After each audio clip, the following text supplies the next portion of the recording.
Well, guys, today was a slow day at work. I'm just gonna be catching up on that engine that I started rebuilding before all this COVID-19 thing kicked in. So let me go ahead and show you guys what I did today.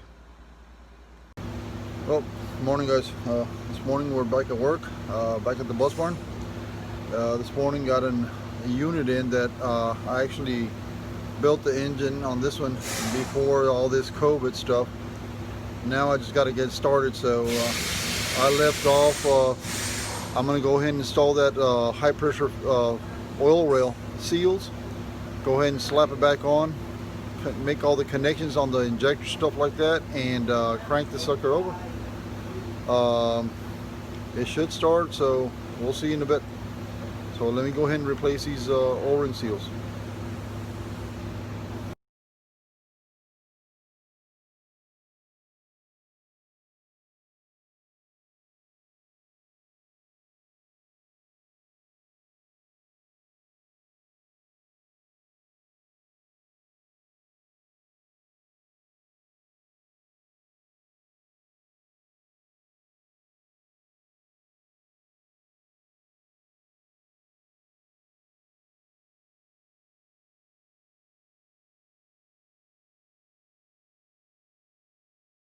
Well, guys, there we took all the 10mm bolts off of that high pressure rail, flipped it sideways, and I'm noticing that I did replace those injector O-rings on the pucks, but the one thing that I noticed is that O-ring that goes at the base, the seal that goes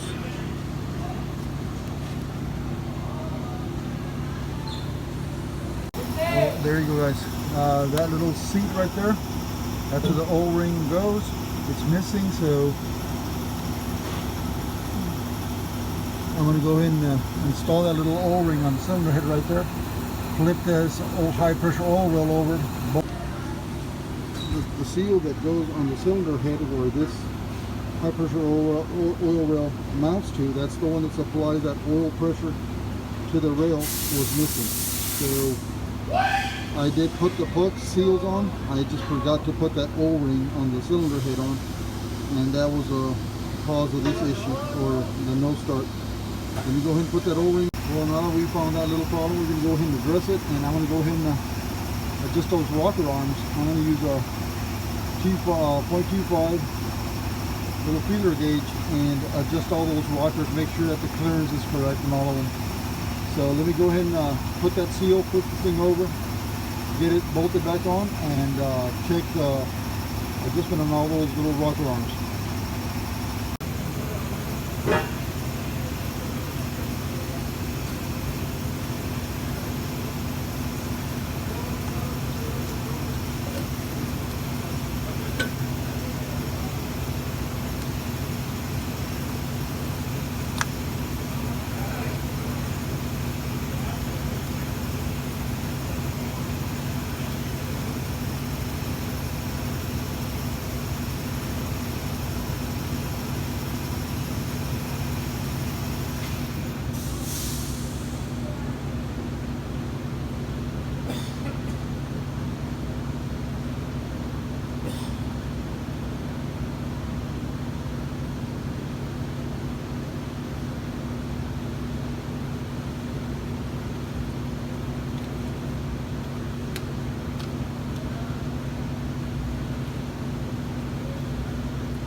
Well guys, to set the valve lash, we rotate the engine, top dead center, push rod, rocker,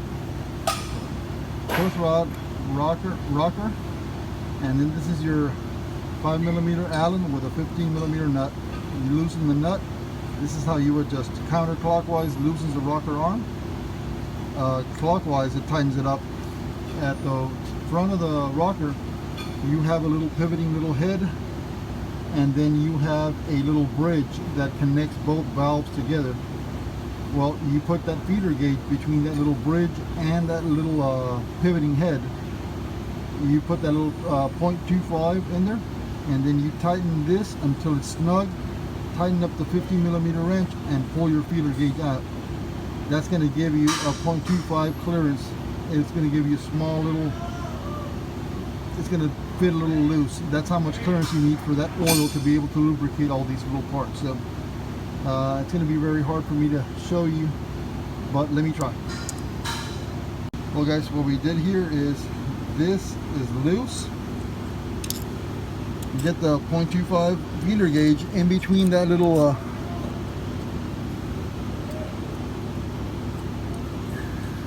pivoting head and the valve bridge.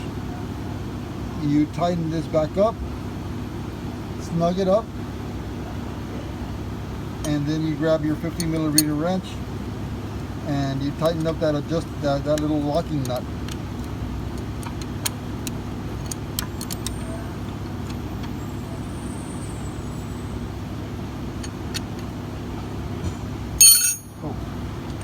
And before you tighten it, you put your Allen wrench on there so that when you do tighten that 50mm nut, you don't, there you go. And then you pull your feeder gauge. It's going to be a little snug. You pull it out, and that's going to give you the play you want on those rockers. We're going to have to do that to all of them. So let me go ahead and continue with this, guys.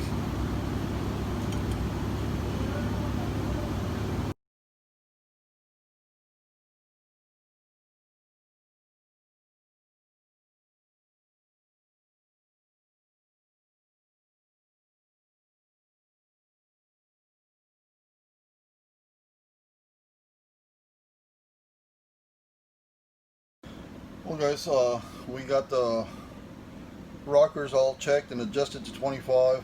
We got that high pressure oil rail seal on there. The pucks, they were new.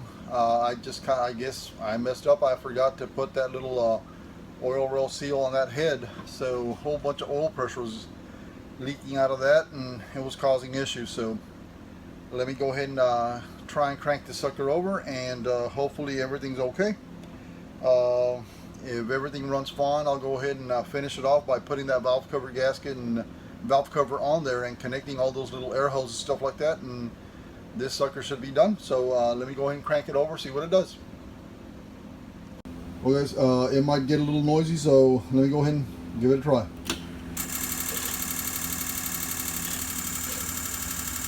Yeah. That's the alarm for the low air pressure.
Well guys, let's go ahead and get that valve cover back on there so I can finish the sucker up and drive it out, see what happens.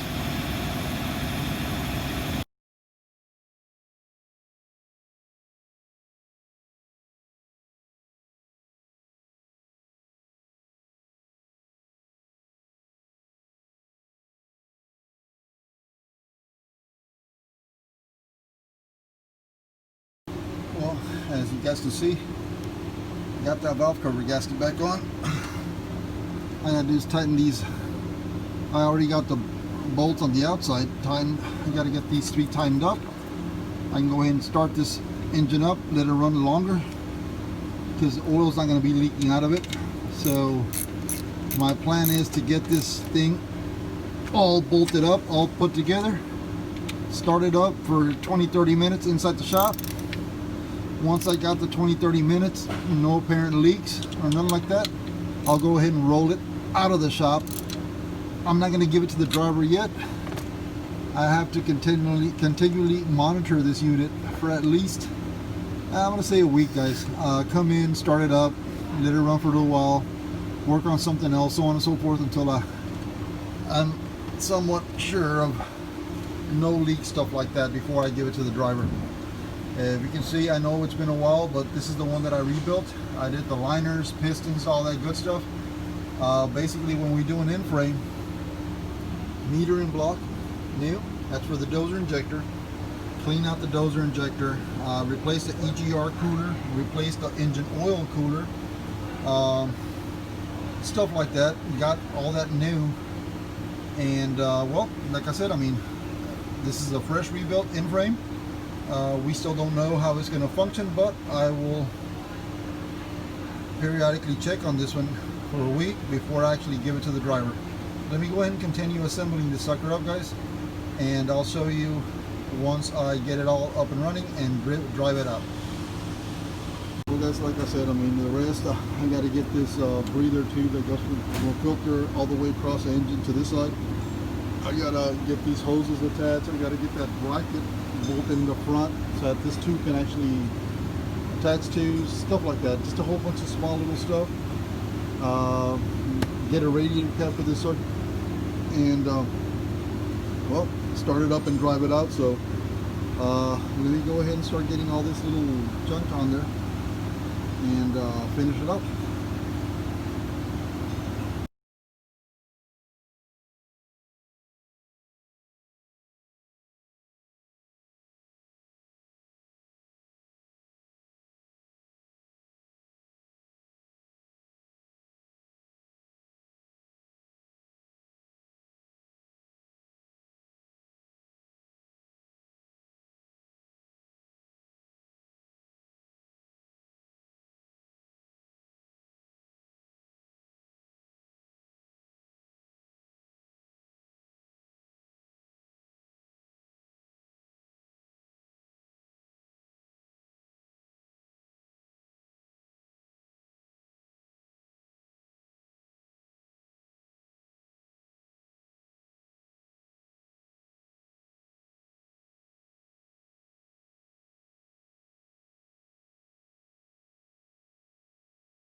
Well guys, we went ahead and pulled the bus out. So far, no water, no oil. I went ahead and turned it off. We're about to take off for the day. I'll be back tomorrow. I'll go ahead and start it up and, you know, continue checking it, stuff like that. But pretty much, I mean, the bus is handling the way it's supposed to. I mean, it's idling fine, so I don't see any issues coming back to Honda's on this one. So I'm gonna say it's done. So, well guys, appreciate you guys watching. Like and comment.